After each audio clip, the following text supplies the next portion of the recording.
مسئلہ فدق کے متعلق کوئی رافضی قرآن سے کتب اہل سنت سے اس کے جواب دے دے صحیح سند کے ساتھ تو ہم اس کا مذہب قبول کرنے کے لیے تیار ہیں۔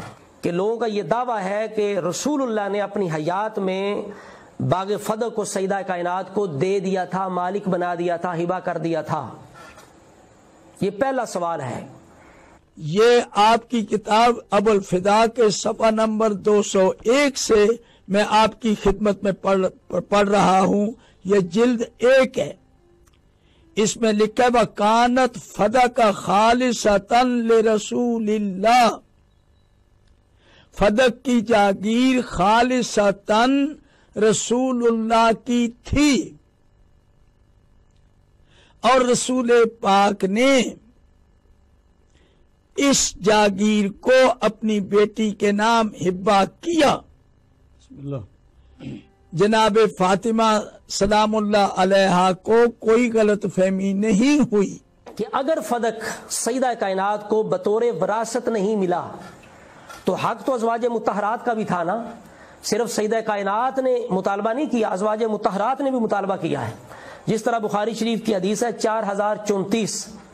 4034 بخاری کی حدیث کے اندر یہ موجود ہے کہ ازواج مطہرات نے بھی مطالبہ کیا، ان کا بھی حق تھا فدق کے اندر۔ اگر وراثت بنتا تو صرف بیٹی کی بننا تھا یا کہ ازواج کو بھی اس سے حصہ ملنا تھا؟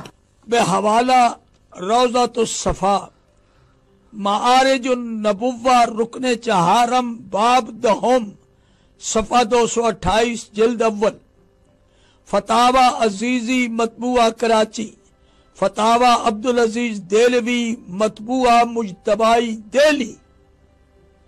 یہ معتبر کتابوں کے حوالے سے جناب سیدہ نے اپنے بابا کے دست مبارک کی تحریر پیش کی۔ بسم اللہ۔ اب وہ تحریر سنیں۔ جناب محمد مصطفیٰ صلی اللہ علیہ وآلہ وسلم بیٹی کو تحریر لکھ کے دے رہے ہیں۔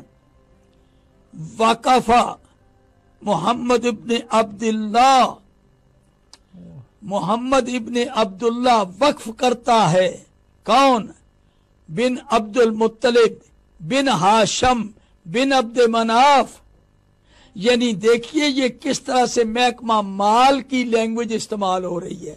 رسول نہیں کہہ رہے، محمد ابن عبداللہ بن عبد المطلب بن ہاشم بن عبد مناف وقفہ ہاذہ القریۃ المعلومہ یعنی الفدق۔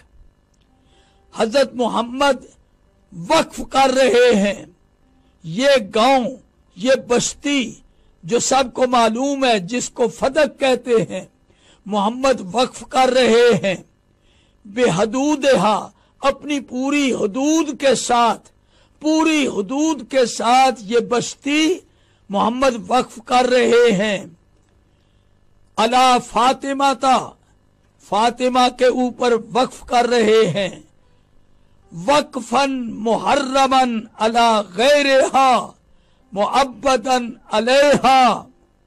حضرت محمد باغ فدق، یہ فدق کی جاگیر وقف کر رہے ہیں اپنی بیٹی فاطمہ کے لیے۔